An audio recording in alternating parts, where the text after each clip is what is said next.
Hello friends, कैसे हैं। आज के सेशन में हम डिटेल से डिस्कस करने वाले हैं आईआईटी जेईई और एनआईटी के सीसीएमएन काउंसलिंग के लिए आपको कौन सा कैटेगरी सर्टिफिकेट बनाना है, ऑनलाइन बनाना है कि ऑफलाइन बनाना है, सेंट्रल लेवल का बनाना है कि स्टेट लेवल का बनाना है, क्या इसका प्रोसेस रहने वाला है, इसको लेकर हम डिटेल से डिस्कस करने वाले हैं। तो अगर आप भी रिजर्व कैटेगरी से बिलोंग करते हैं तो सेशन को बिना स्किप के लास्ट तक जरूर वॉच करना।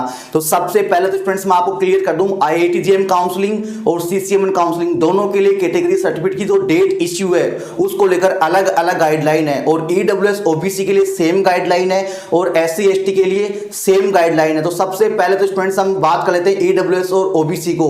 तो स्टूडेंट्स चाहे आईआईटी जेईई काउंसलिंग हो चाहे सीसीएमएन काउंसलिंग हो, ईडब्ल्यूएस और ओबीसी एनसीएल वाले स्टूडेंट को अपना सेंट्रल फॉर्मेट में सर्टिफिकेट बनाना होगा। किस फॉर्मेट में? सेंट्रल में, स्टेट का नहीं चलेगा। अगर एप्लीकेशन फॉर्म में एक्सेप्ट भी हो गया है तो आपको जल्दी से जल्दी बना लेना है क्योंकि वो काउंसलिंग में एक्सेप्ट नहीं होगा।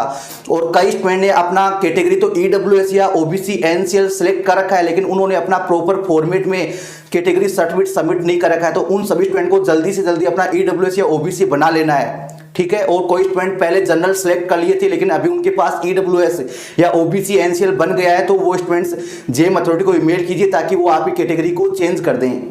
तो सबसे पहले हम ओबीसी और ईडब्ल्यूएस की गाइडलाइन को जान लेते हैं। आपका आईआईटी में एडमिशन के लिए सबसे पहले हम किसके लिए बात करें? आईआईटी जेईई काउंसलिंग के लिए ईडब्ल्यूएस और ओबीसी का जो इश्यू डेट है वो स्टूडेंट्स आपका 1 अप्रैल 2024 होना चाहिए।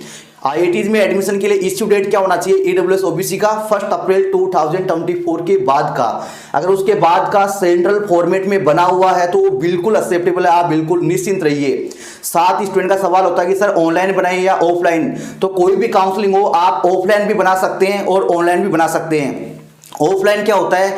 आपका जो फॉर्मेट होता है उसका प्रिंट निकाल के उसको फिलअप करके आपका जो भी ऑफिसर होता है, तहसीलदार या सीईओ, रेवेन्यू ऑफिसर, उनका साइन और स्टंप करवाना होता है। तो वो तो आपका ऑफलाइन हो गया, जैसा कि आप डेमो देख पा रहे होंगे स्क्रीन पे, ये तो आपका ऑफलाइन हो गया। और ऑनलाइन आपका जो पोर्टल होता है आपकी गवर्नमेंट का वहां से बनकर आता है जहां से आप सीएससी सेंटर से अप्लाई कर सकते हैं या आपके जो स्टेट में प्रोसेस है उसको आप फॉलो कर सकते हैं। तो ऑनलाइन भी उतना ही एक्सेप्टेबल है जितना आपका ऑफलाइन एक्सेप्टेबल है, दोनों में कोई अंतर नहीं है, दोनों का सेम वैल्यू है। इसके बाद स्टूडेंट्स हम बात कर लेते हैं एससी एसटी को लेकर। तो एससी एसटी के लिए कोई डेट का क्राइटेरिया नहीं है, आपका कितना भी पुराना है वो चल जाएगा लेकिन वो स्टेट लेवल का नहीं होना चाहिए, सेंट्रल लेवल का एससी या एसटी सर्टिफिकेट होना चाहिए। कई स्टेट हैं जैसे राजस्थान है तो वहां स्टेट लेवल का अलग बनता है और सेंट्रल का अलग बनता है, तो आपको सेंट्रल लेवल का बनाना है। और कई स्टेट ऐसे हैं जहां पर केवल सेंट्रल लेवल का ही बनता है, तो आपको सेंट्रल का ही बनाना है। जहां से भी आप बनाए उनको बोल देना है, ठीक है। या फिर आप जो फॉर्मेट होता है सेंट्रल का उसको आप फॉलो कर सकते हैं, ऑफलाइन भी आप बना सकते हैं। तो आपका 4 साल 5 साल 10 साल पुराना है एससी एसटी का सर्टिफिकेट वो एक्सेप्टेबल है, चाहे वो सीसीएमएन काउंसलिंग हो चाहे आईआईटी जेईई काउंसलिंग हो। आपको घबराने की जरूरत नहीं है, आपको नया बनाने की जरूरत नहीं है।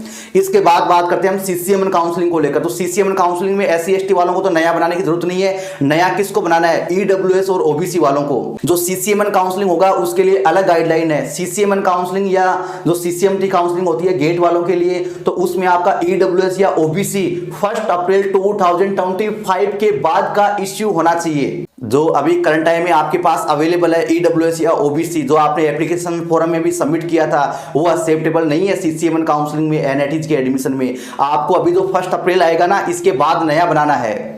ये हमेशा से ये गाइडलाइन रहती है, ये इसी साल की बात नहीं करा, पहले भी यही गाइडलाइन रही है हमेशा से। जब से सीसीएमएन काउंसलिंग चल रहा है उनको नया फाइनेंशियल ईयर का ईडब्ल्यूएस या ओबीसी एनसीएल सर्टिफिकेट चाहिए होता है, तो आपको 1 अप्रैल के बाद ईडब्ल्यूएस ओबीसी एनसीएल अप्लाई कर देना है। अगर आपको लगता है कि आपको आईआईटी मिल जाएगी, आईआईटी काउंसलिंग ही करना है, तो फिर आपको बनाने की जरूरत नहीं है। और आपको लगता है कि आईआईटी का चांस पूरा नहीं है, एनआईटी का काउंसलिंग भी करना पड़ सकता है, तो ऐसी कंडीशन में स्टूडेंट्स आपको क्या करना है? नया ईडब्ल्यूएस या ओबीसी एनसीएल अप्लाई कर देना है। कब? 1 अप्रैल के बाद। आपका जो सीसीएमएन काउंसलिंग है उसमें काफी टाइम है, लगभग मिड मई में स्टार्ट होगा, तो लगभग आप मान लीजिए 40-50 डेज का आपके पास टाइम है। तो डेफिनेटली स्टूडेंट्स आप उसमें अप्लाई कर दीजिए। इसके रिगार्डिंग आपका और भी कोई डाउट है और भी कोई सवाल है प्लीज कमेंट करके जरूर बताइए। मिलते हैं नेक्स्ट सेशन में, तब तक के लिए इंतजार बनाए रखें। साथ ही इन काउंसलिंग के पूरे एडमिशन प्रोसेस में step by step proper guidance, authentic consultancy लेना चाहते चाहते हैं, फाइनल एडमिशन तक आप निष्फिक्र रहना चाहते हैं, पर्सनली आप मेरे साथ डिस्कशन करना चाहते हैं और काउंसलिंग का ये पूरा सरदर्द आप हमारे साथ डील करना चाहते हैं, तो आप भी हमारा सब्सक्रिप्शन ले सकते हैं। उस सब्सक्रिप्शन लेने के बाद फ्रेंड्स आपको काउंसलिंग के फर्स्ट स्टेप से लेकर फाइनल एडमिशन तक आपके इंस्टीट्यूट में फर्स्ट क्लास होने तक आपको प्रॉपर गाइड और सपोर्ट किया जाएगा।